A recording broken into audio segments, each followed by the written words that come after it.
Cidade de Essen, Alemanha, outubro de 2023. O taxista Jalil Machali foi multado por causa do versículo bíblico no adesivo colado no para-brisa traseiro do seu carro. Eu sou o caminho, a verdade e a vida.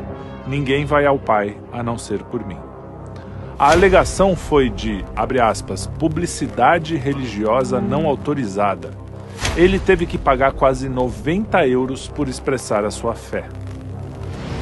Birmingham, Inglaterra, dezembro de 2022. Isabel Vaughan Spruce foi presa por orar silenciosamente do lado de fora de uma clínica de aborto. Imagens publicadas pela Alliance Defending Freedom mostram a polícia confrontando Isabel, que foi acusada de violar uma ordem de proteção do espaço público em Kings Norton. Pela câmera, vemos que a mulher permanece orando silenciosamente enquanto a polícia se aproxima dela e pergunta o que ela está fazendo, ao que ela responde que pode ser que esteja rezando mentalmente. Edimburgo, Escócia, 2024.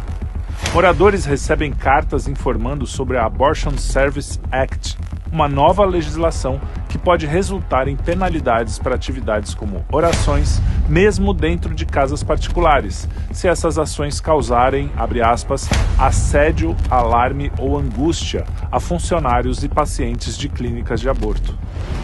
Guadalajara, México, 8 de março de 2024.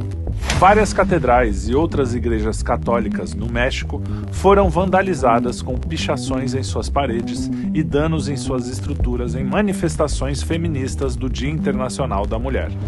Paris, 8 de março de 2024.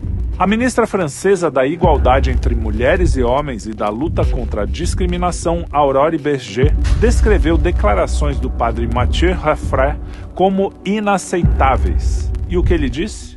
Que atos homossexuais são pecados e que a homossexualidade é uma fraqueza. Em entrevista, o padre se defendeu dizendo: os atos homossexuais são um pecado, mas acho que as pessoas não sabem mais o que é pecado. Denunciar um pecado não é o mesmo que denunciar a pessoa que o comete. Eu poderia ter sido culpado se tivesse dito algo inadequado ou ofensivo. Esse não é o caso. Não só não sou homofóbico, como também, como padre, sou cuidadoso com a linguagem que uso nesse tema, porque sei que é um assunto delicado e que as pessoas podem facilmente se sentir magoadas. O que está em jogo não sou eu, mas a liberdade de ser cristão hoje. Eis a mais pura verdade. Ser cristão num mundo cada vez mais pagão está cada vez mais perigoso. Para onde a gente está indo, afinal? Durante um show em Salvador em 2024, Cláudia Leite, que se converteu ao cristianismo em 2014, cantou Eu canto meu rei Yeshua, em vez de cantar a letra original da música que dizia Saudando a rainha Iemanjá.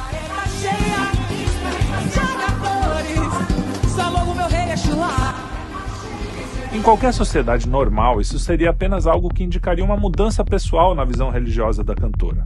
Mas, como já estamos vivendo uma distopia, a alteração gerou críticas de lideranças culturais e religiosas, culminando na abertura de um inquérito pelo Ministério Público da Bahia.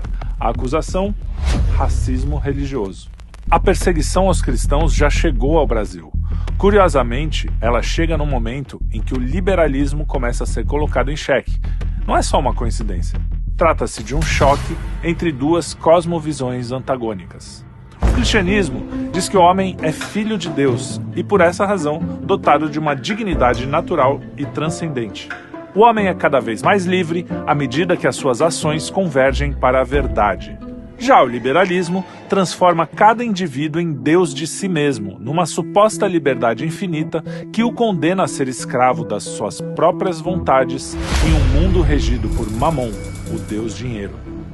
E antes que os aficionados pela falsa liberdade possam usar o que não foi mencionado como pretexto para se legitimarem, retiremos as suas armas. O comunismo perseguiu e ainda persegue cristãos pelo mundo. A China não nos deixa mentir. Recentemente, o Partido Comunista Chinês decidiu reescrever a Bíblia para tentar dar um freio no crescimento da população cristã. De acordo com o deputado dos Estados Unidos Mike Gallagher, o presidente Xi Jinping tem como objetivo fazer os fiéis servirem ao partido em vez de a Deus. Os cristãos sempre foram perseguidos, desde o início do cristianismo, tá? Com exceção de João, todos os apóstolos de Jesus foram martirizados. O próprio Cristo foi crucificado. Hoje em dia, segundo dados da ONG Portas Abertas, quase 400 milhões de cristãos sofrem com ataques e perseguições todo ano. A Coreia do Norte, com seu regime ditatorial, é o país mais anticristão do mundo. Confessar a fé cristã no regime de Kim Jong-il é assinar uma sentença de morte. Acontece que agora a perseguição aos cristãos tem acontecido no Ocidente e em países supostamente livres. As ideias iluministas de liberdade, igualdade e fraternidade são uma paródia dos valores cristãos. E é justamente essa paródia que vem destruindo a sociedade ocidental desde a Revolução Francesa.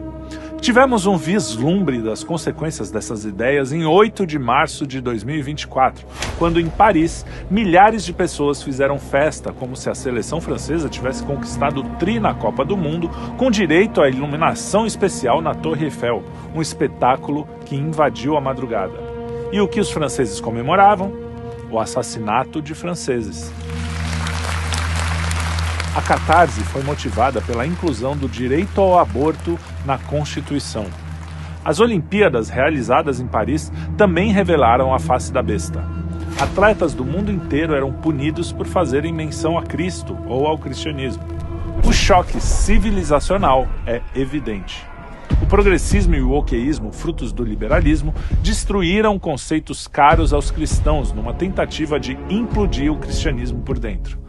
Assim, quando Cláudia Leite confessa sua fé, é acusada de ser intolerante com outras religiões. O que se busca é uma espécie de ecumenismo inofensivo que não permita que as pessoas sejam livres.